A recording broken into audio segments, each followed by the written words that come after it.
Last week, the Council of the European Union, the EU body that represents the executive governments of its member states, signed off on the new EU directive on copyright in the digital single market, the first significant update to EU copyright rules in almost 2 decades. That was the last Europe-level hurdle for a process that lasted nearly 3 years. The European Parliament had given its final approval to the directive late last month. In the weeks leading up to the final votes, artists like film producer and director Pedro Almodovar, singer Debbie Harry, and ABBA's Benny Andersson, as well as independent music labels and European publisher associations, had endorsed the reform, citing the need to adapt copyright rules to the contemporary digital world. The landmark changes are designed to safeguard copyright-protected content on the internet to ensure that copyright holders like publishers, broadcasters, and artists are paid their fair share when their work appears online. At least, that's one way to look at it. Some of the world's top human rights, technical, and copyright experts and organizations, and some members of European Parliament themselves, have fiercely criticized the reform, calling it a censorship machine that would restrict free speech, put new burdens on platforms that would be virtually impossible to comply with, and eventually mark the end of the internet as we know it. A Change.org petition opposing the reform gathered more signatures than any other in the site's history, currently more than 5.2 million. Normally, this might be a technical affair watched only by a bunch of copyright geeks and industry insiders. This time, however, the overhaul has drawn huge amounts of attention and controversy, with some seeing it as pitting the creative industries against internet activists. Why the outcry? Most of the outrage has been over 2 provisions of the directive, Article 11 and Article 13. Confusingly, the directive's final version changed Article 11 into Article 15 and Article 13 into Article 17.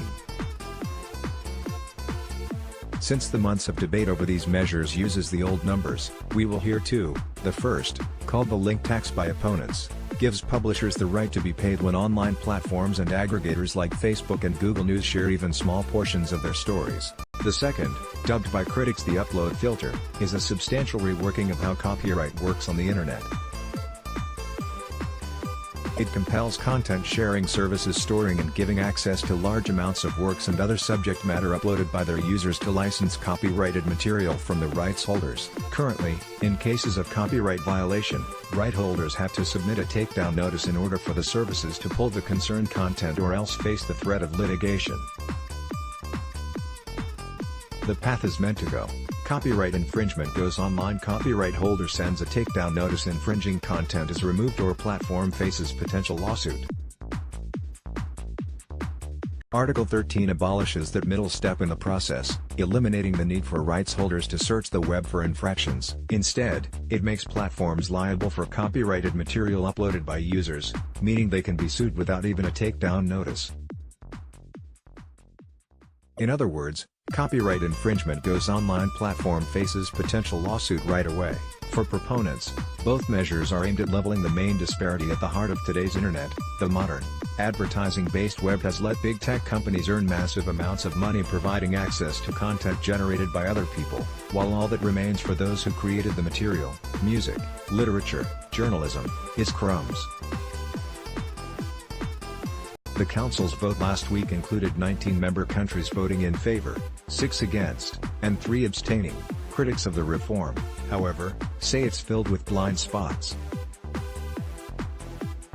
Julia Reda, a German member of the European Parliament and one of the reform's most outspoken critics, argued the link tax might drastically chill the average person's ability to post and share news stories. In fact, the final text adopted exempts individuals, saying that the new rights granted to publishers don't apply to private or non-commercial uses of press publications by individual users. Google argued during the debate over the changes that they could force the shutdown of Google News in Europe and leave blank results for news searches. Google had previously shut down Google News in Spain when that country passed a similar law.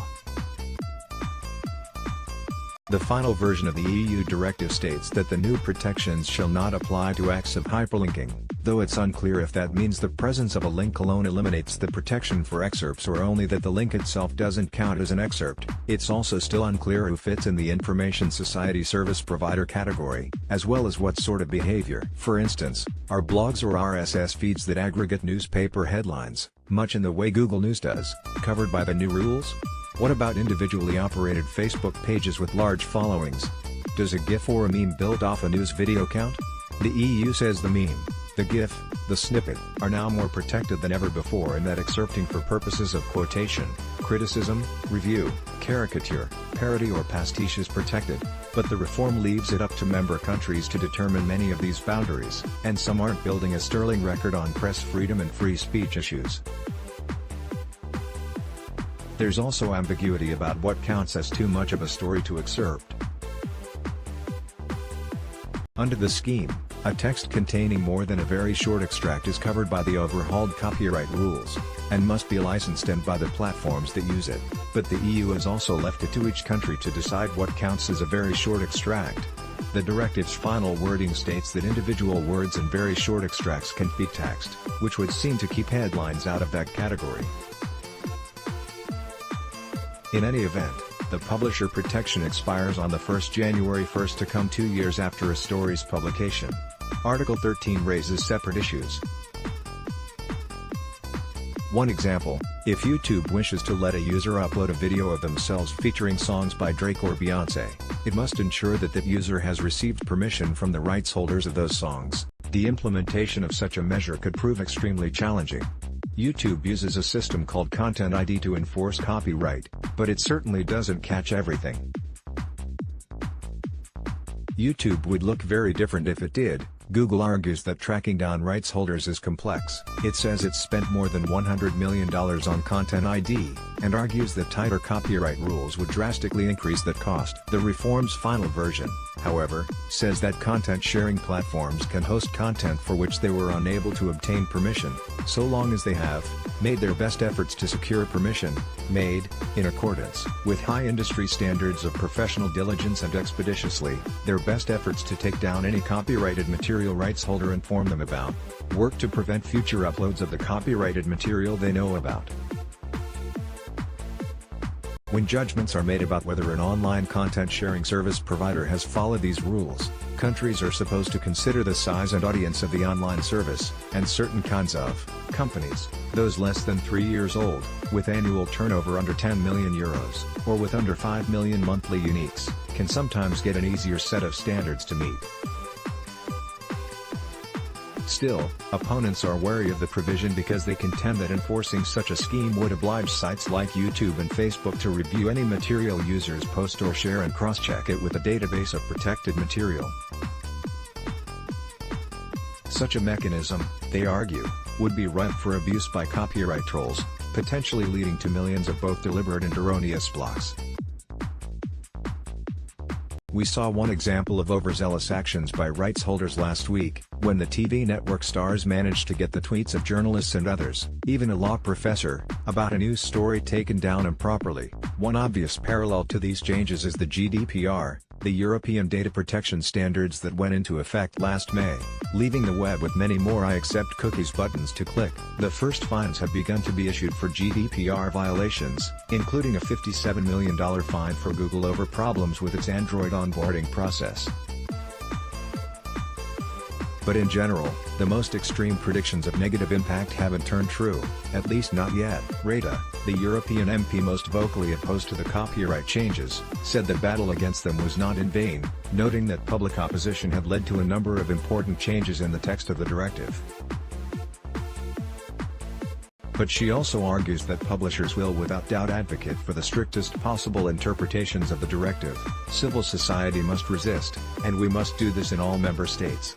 The activity indeed now moves to the member states. Each of the 28 countries in the EU now has 2 years to transpose it into its own national laws. Until we see how those laws shake out, especially in countries with struggles over press and internet freedom, both sides of the debate will likely have plenty of room to continue arguing.